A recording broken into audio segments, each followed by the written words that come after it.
Uncle Jobson level 12 on Black Power family. What up? It's your brother and Google. Now you see RANM. And once again, you're tuned in to RANM RBG TV. We keep it G. Raw and uncut common sense for the common people. Dealing with the common issues. Family, you already know we're trying to seek those common solutions. Here we go. So all in together now, family, say nice, loud, and proud. What's the method, the motto, the mantra, motivation, and the madness? You should know this, family. You should know that right now, that it is black love, because black love is the cure for the black nation. So let's get it. Alright. For those that's been tuned in to RNMRBG TV lately, family, you already know, as far as dealing with current events, international events, you already know Pan-Africanism is the name of the game, right? You would know that the situation with the nation of Zimbabwe, back on the mother continent of Africa, right? What they're dealing with, what they're going through, well, basically the little bit that I put forward. You saw what happened at the rally last week that took place down in downtown Manhattan, that ended up at the UN building. I got another something I want to put out before the family, man, so that people can understand a little bit more what's going on, why Wazungu was doing what Wazungu does. And this is also going, I guess you could say it's a double-sided sword. One, this is for the family to know, right? The family abroad to know, which is us. To make our connections, give our concerns and our cares, let the family know that, yes, we are still one family. Don't let the water divide us. Don't let politics play us against one another, etc., etc., etc. Also, on the other hand, this is for the continental family, right? The continental brothers and sisters that are in Zimbabwe, whose minds not necessarily ain't thinking right. Again, you got African people, but sometimes you got European minds. Gut check. So with that being said, sit back, get comfortable, listen to what this person has to say, really, and really think, because again, you already know what I say, man, thinking ain't legal, living black ain't wrong, all in together now, right? And like this shirt says, our Zimbabwe. Because it is our Zimbabwe, Africa for Africans, home and abroad. It is, Mr. Garvey told us that one. And Mr. Mugabe, he's a child of Garveyism by way of application. He may or may not have actually been a Garveyite per se as far as activated citizenship within the government itself, but nonetheless, the man lives out Garveyism in these times right now before the African world, home and abroad, so we all can see, so we all can reconnect and we all can understand what it is that's taking place. So again, RANM RBG TV, we keep it G. Sit back, get comfortable, take a note or two, study it up, and when you get the chance, family, let's talk. Comment box, let's talk. You already know how we do. But in the meantime, between time, keep it live, keep it G. Once again, this is RANM RBG TV. It's your brother and Google, nicely RANM. I don't know what I'm going to call this one, but nonetheless, when it goes up, you see who it is. That's what it is. But I think I'm leaning towards something to the effect of Zimbabwe, Mugabe, and one more time, why it is that they hate this brother. Stay tuned.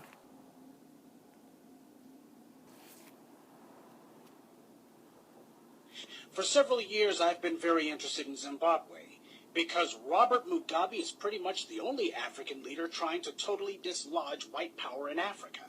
A little history lesson on Zimbabwe. White supremacy came to Zimbabwe starting with the genocidal lunatic Cecil Rhodes. The country was then renamed Rhodesia. As usual, white power attempting to erase a people by trying to rename them, since names link us to a specific time, place, and culture. About the only thing that remains of Cecil Rhodes today is the so-called Rhodes Scholarship. Many presidents and so-called white liberals have gotten it and are proud of it. The Zimbabwean people did to Cecil Rhodes what all Africans do. They fought him until they won. But, as so often happened, after the Europeans lost power, they may have lost the war, but they won the peace. In Uganda, the British installed Idi Amin to be their puppet and protect their interests, which he did, until he eventually became more willful than they were willing to allow. He tossed out the Asians and denounced the whites. They've claimed, with hardly any evidence, that he murdered thousands, hundreds of thousands, possibly millions. Of course, not a single word of this is true, but it's been repeated so often that people have bought into it.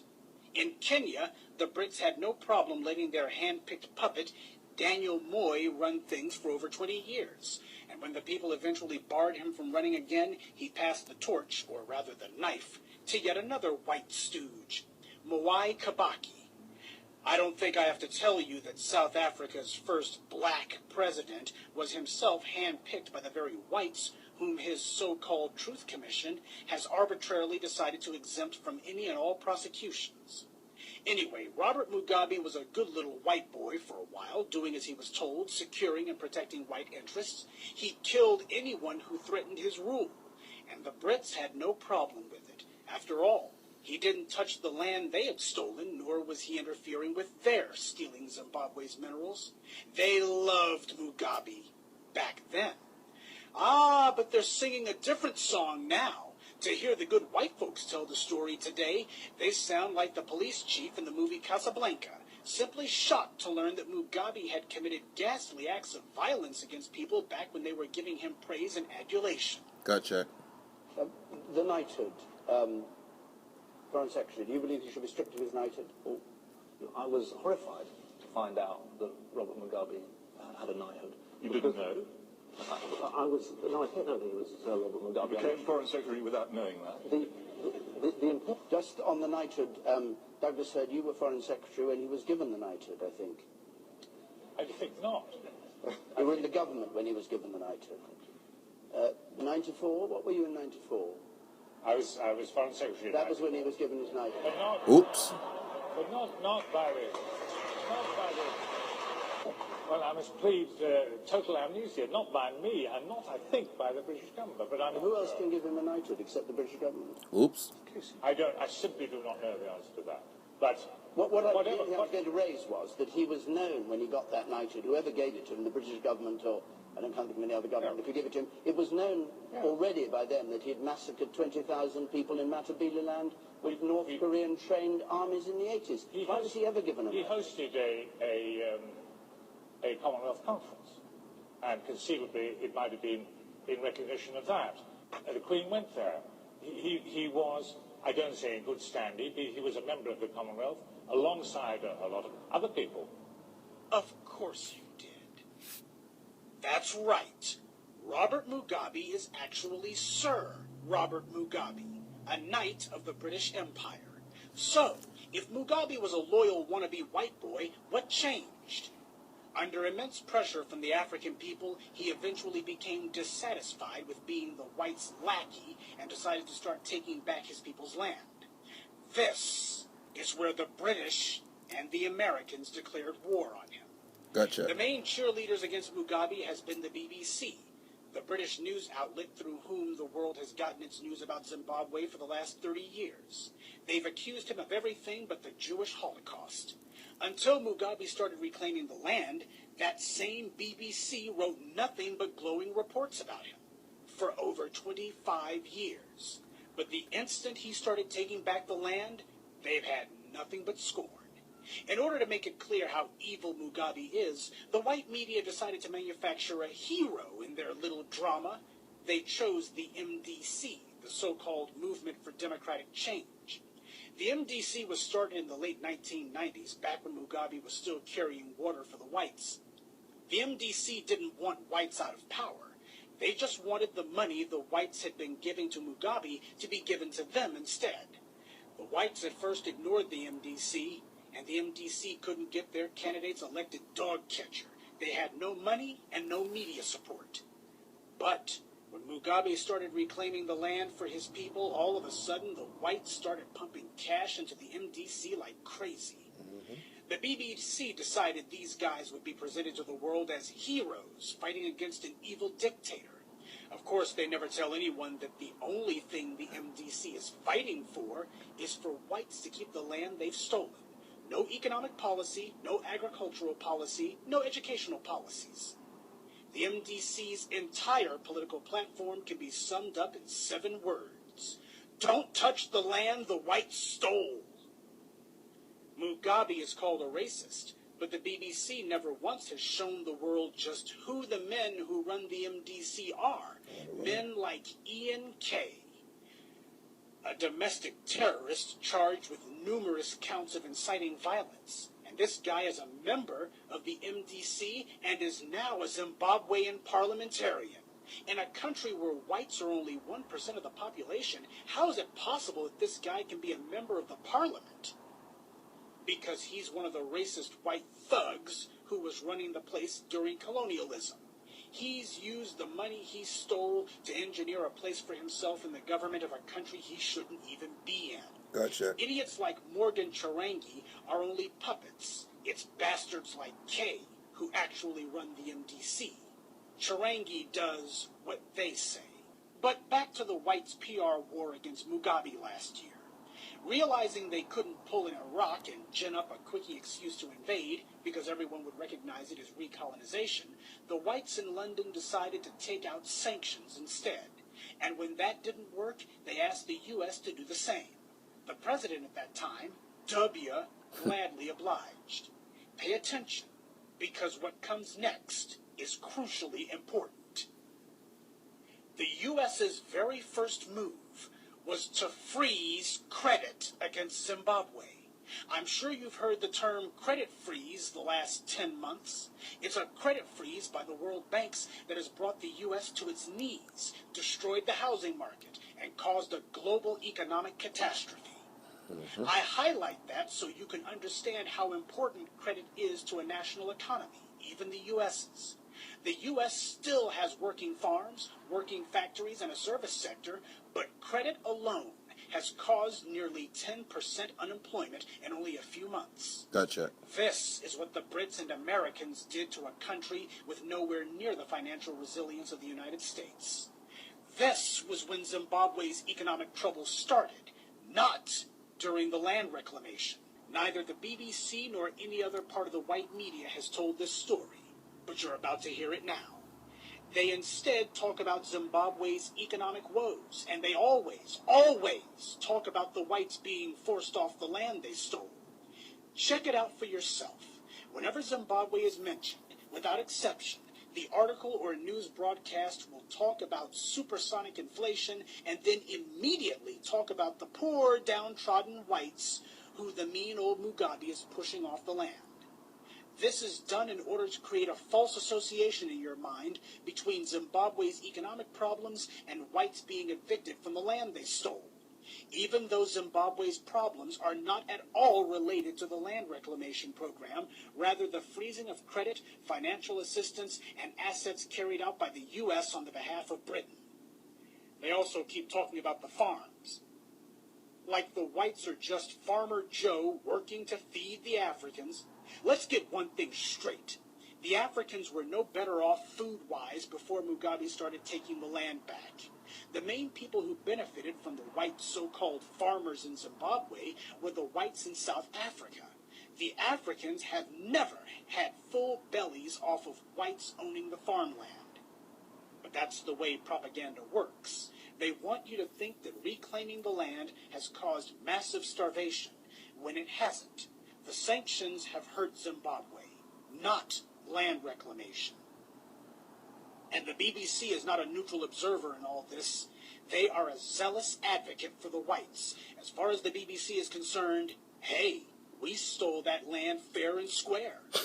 Now, how is it that they can get away with these lies? Because we, as black people, do not ask about it. This is why the white media will do interviews with the bootlicks in the MDC, but nobody thinks it strange that not one member of Mugabe's government has been interviewed. In fact, W took out sanctions against Mugabe more strident than anything he ever did against Iran or Iraq. Neither Mugabe nor any member of his government or anyone seeking to advocate on their behalf financially can enter the U.S. Think about that. Ahmadinejad went to Columbia University and gave a lecture, even though he took Americans hostage in the 1970s. Say, isn't he supposed to be on the no-fly list? The U.S. has removed sanctions against Libya and normalized relations with that country, even though Gaddafi was responsible for the deaths of Americans, the destruction of U.S. airplanes, and numerous acts of terror against the U.S., for which he has neither been punished nor so much as apologized. But Robert Mugabe, who has not committed an act of terror against the U.S., not supported anyone who has not even spoken in defense of anyone who has committed terror against the U.S., has sanctions put on him. So why is he on a terror watch list? Why can't he enter the United States? When Mugabe won the last election, the whites realized he was going to finally go ahead and toss them all out. That's why we saw the fake outrage from them last year. They tried to go to the African Union, figuring that because they had created the African Union and had most of its members on strings, that it would be a simple matter to get the poor Africans to denounce Mugabe. And after that, they would get the Africans to authorize the Brits to send in the Marines. Of course, it didn't happen that way. The AU rejected what was an obvious attempt at recolonization. So, the whites went running to the UN instead, figuring they would get their way there. But Mugabe had already shored up his political support on the UN through the alliances he built with China, who, as a permanent member of the UN Security Council, has veto power. And Russia also joined China in vetoing the Brits' plan to move forward with military action against Mugabe. The whites howled and screamed about it. How corrupt the UN is, because one vote is all it takes to derail the whites' well-laid plans. But those same whites have no problem when the U.S. is the only Security Council member to vote against condemning Israel for its violence against the Palestinians, or when the U.S. votes against a resolution condemning racism. Zimbabwe is a small, poor, weak country. But even so, Mugabe has outfought and outthought the Euro clowns every step of the way. It just goes to show, anyone who says you can't beat the whites at their own game never tried. This is why the white media can't get enough of hating the man. To them, he's like O.J. Simpson times a million. Every day they see him, they have to look at a black man who has shown the world that whites can be kicked around, punched around, beat around, thrown off the land they stole, forced to give back the money they robbed the world of, and that if the non-white world bands together, even the U.S. can't do a damn thing about it. Gotcha. It is the single most dangerous example of defiance toward white power that the modern world has ever seen. But most blacks don't even know that it happened. What happened to Africa under white rule was the same thing you see today. A relentless PR war to convince the world the Africans were primitive savages and they'd be better off with whites in charge. They can't force the issue, so they need to use the last bastion of white power, the media, to fool people into coming to that conclusion on their own. This is why they cannot allow Mugabe's people into the country, why no reporters will talk to him, and why they must demonize him day and night. Mugabe represents the greatest threat to white power the world has ever seen in the modern age. He's no Nelson Mandela, no stooge. He's a man, a black man, standing on his own 2 feet. No, I don't forgive the thousands of lives Mugabe took. But as it stands, he is fighting for the right thing now. I wouldn't build him any monuments, nor would I praise him. But it's not Mugabe I care about. It's Africa. So I support what he's doing. Because it's way past time somebody had the guts to. Gotcha. This is why President Obama extended, yes, you heard me right, extended the sanctions W took out against Zimbabwe. That's right. Obama is carrying out the whites' orders. And he has no problem letting Zimbabwe's government leaders into the country just so long as they're leaders that the whites approve of. If the whites were really so concerned about electoral fraud and election-related violence in Africa, why haven't they said a word about Kenya? Because at the same time we saw whites working themselves into a lather because some white troublemakers said their votes didn't get counted, in Nairobi, the British-backed dictator was busy killing over 1,000 of his fellow Kenyans and displacing tens of thousands more. Just so you know, Even the most outrageous death tolls Mugabe has been accused of in 2008 only came to 130 at most. And that's from the opposition party, who I'm sure had no incentive to lie. All the world press talked about the real massacre going on in Kenya, the real barbarity taking place by the British hand-picked stooge in Nairobi. But for some reason, the BBC didn't hear a word about it. The British government didn't go to the African Union and demand that their hand-picked puppet Kibaki be denounced, and they sure as hell didn't go to the UN either. 2 disputed elections, claims of governmental violence in both cases, but one saw the death toll reach astronomical heights, while in the other case the casualties were negligible. Yet who did the whites choose to go after? See, it's never been about land or human rights. Since when have the Euro clowns ever cared about that anyway? It's always been about supporting and maintaining white power. Mugabe has shown the world that even the poorest of nations can overthrow white control if they have leaders committed to it. Every African on the planet needs to be watching this one. Mugabe, regardless of his faults, is showing us the way. And for that, we should support him. Are you listening?